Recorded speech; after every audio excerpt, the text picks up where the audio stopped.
Good afternoon. This is Akashvani and I am Abhishek Mukhopadhyay with the Midday News.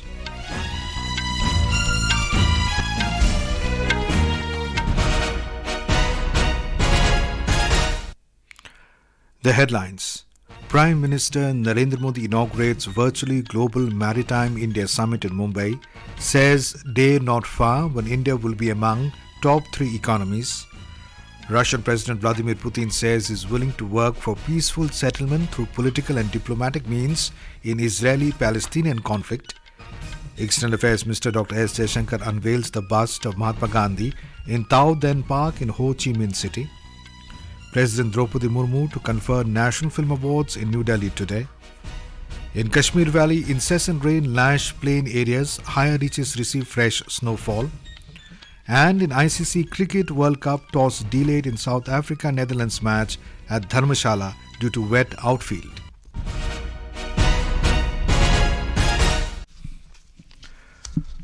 Prime Minister Narendra Modi inaugurated the third edition of the Global Maritime India Summit in Mumbai via video conferencing today. Speaking on the occasion, the Prime Minister said the historic India-Middle East-Europe economic corridor will revolutionize the regional and global trade. Bharat की पहल पर एक ऐसा सहमति बनी है। सैकड़ों वर्ष पहले सिल्क रूट ने वैश्विक व्यापार को गति दी थी। अब ये ऐतिहासिक कॉरिडोर भी रीजनल और ग्लोबल ट्रेड की तस्वीर बदल देगा। The Prime Minister said India's economy is constantly strengthening in a world dealing with economic crisis and the day is not far when India will become economies in the world. He said in the coming decades, India is about to become one of the top 5 shipbuilding nations of the world. He said government's mantra is Make in India, Make for World. Mr. Modi said in the coming time, we are going to develop shipbuilding and repair centers at several places in the country. पिछले दशक में national waterways की cargo handling उसमें करीब 4 गुना growth देखने को मिली है। हमारे प्रयासों से बीते 9 वर्षों में लॉजिस्टिक्स परफॉर्मेंस इंडेक्स में भी भारत की रेटिंग्स बेहतर हुई है। साथियों, शिप बिल्डिंग और रिपेयर सेक्टर पर भी हमारा बड़ा फोकस है। हमारा स्वदेशी aircraft carrier INS Vikrant Bharat की क्षमता और भारत के सामर्थ्य का प्रमाण है।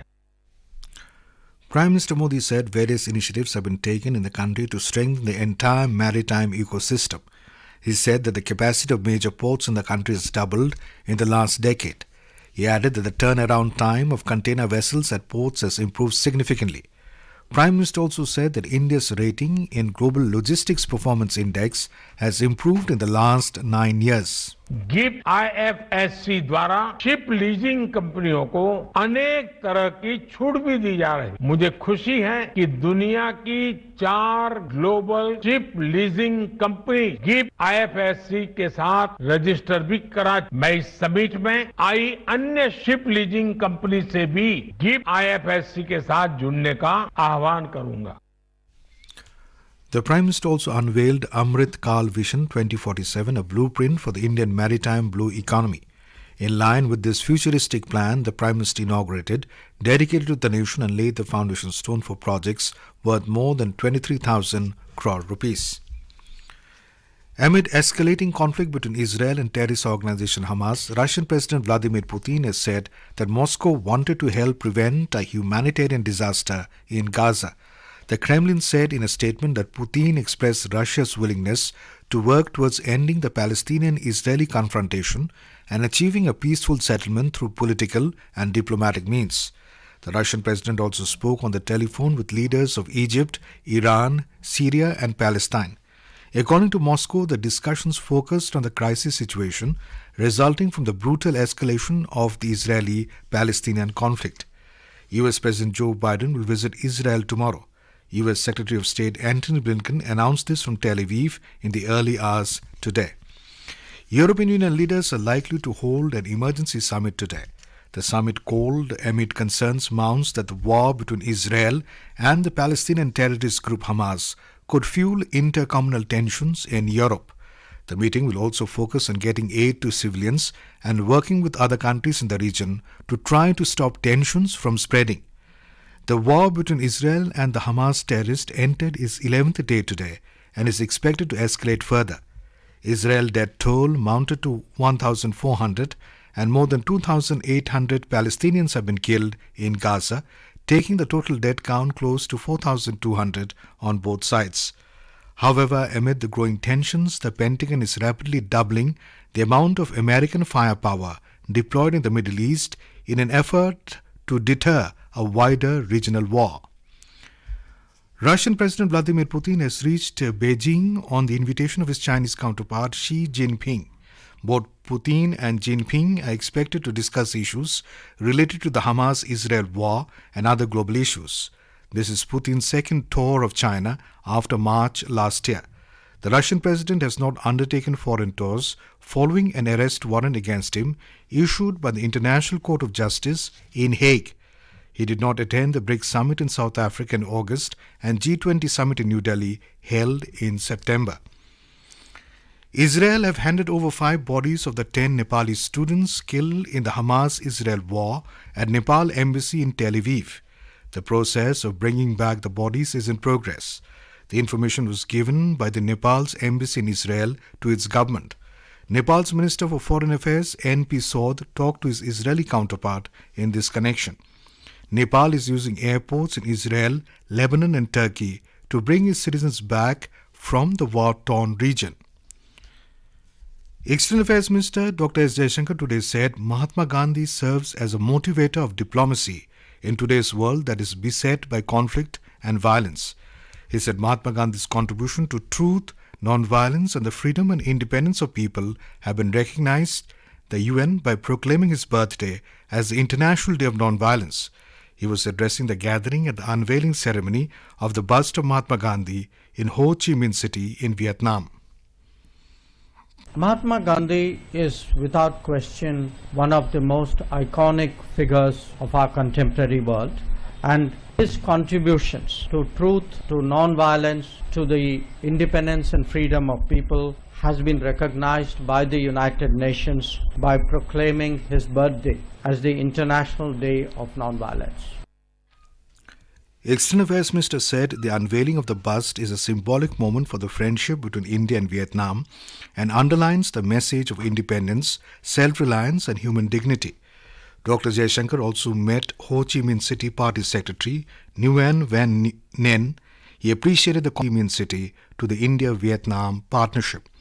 He also met with former Vietnamese Foreign Minister Nguyen Dai Nien and met with Lee Hoai Trung, Chairman of the External Relations Commission of the Communist Party of Vietnam.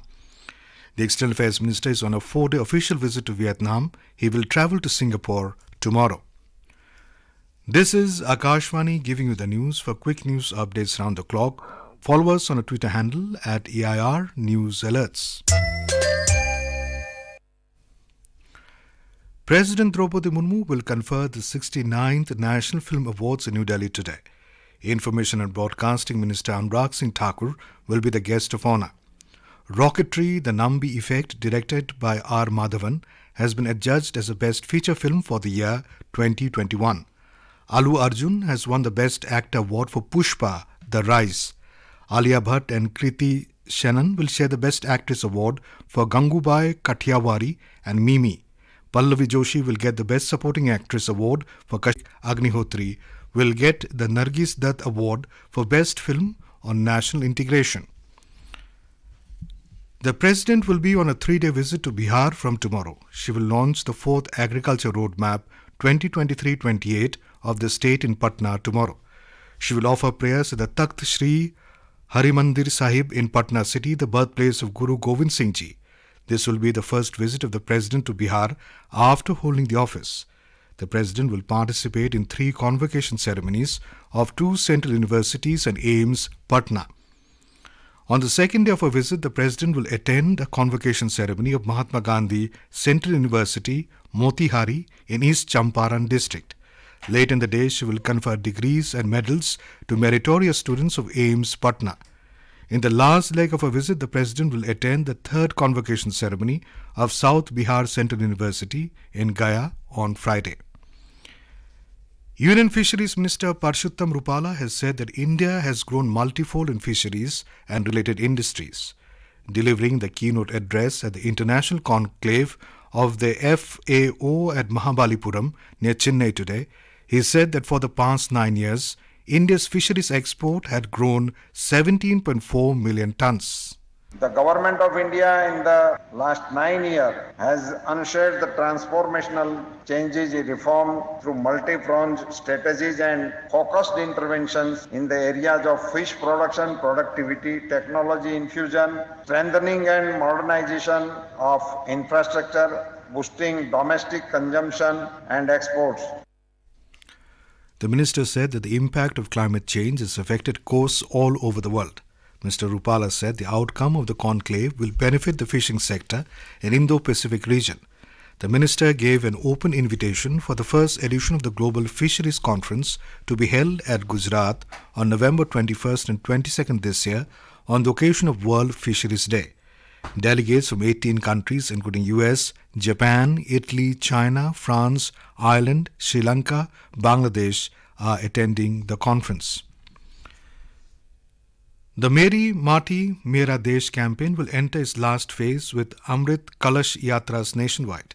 The Minister of Culture said that multiple ministries, state governments, Nehru Yuva Kendra Sangathan and Central Armed Police Forces are actively engaged in the monumental task of collecting soil from every household in villages and block levels. The ministry's zonal culture centers have been organizing cultural programs in rural areas across the nation to create awareness about the campaign and for better outreach. More than 3,800 blocks have already organized it. The soil collected will be placed in Amrit Vatika and Amrit Mahotsav Memorial at Kartavya Path on the 31st of this month. In Kashmir Valley, higher reaches have received fresh snowfall while the plains witness incessant rains during the last 24 hours. Due to the continuous rains, the temperature has witnessed a significant dip across the Kashmir region, while the surface traffic was also disrupted. Officials said the Srinagar-Jammu National Highway NH44 has been closed for traffic due to landslides and inclement weather conditions. The local unit of the Met Department has forecast widespread rainfall in Kashmir Valley today, while weather is expected to improve from Wednesday onwards. In the ICC cricket, the match between South Africa and Netherlands has been delayed following wet outfield at Dharamsala, Himachal Pradesh. The hill town witnessed rains yesterday. In addition, the surrounding mountains had the first snowfall of the season, and as a result, Dharamsala saw heavy showers from well before dawn. A total of 5 World Cup matches have to be played at HPCA's Dharamsala Stadium. People are celebrating Navratri festival with grandeur and enthusiasm.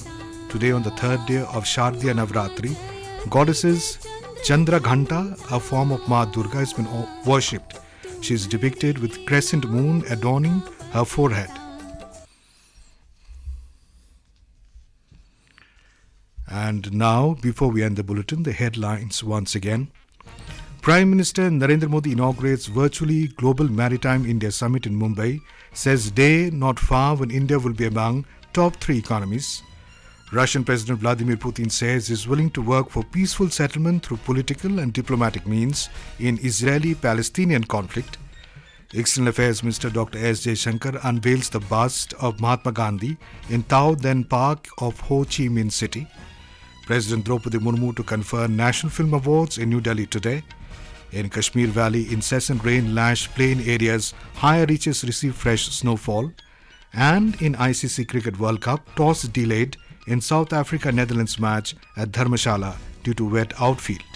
And with that, we end the midday news.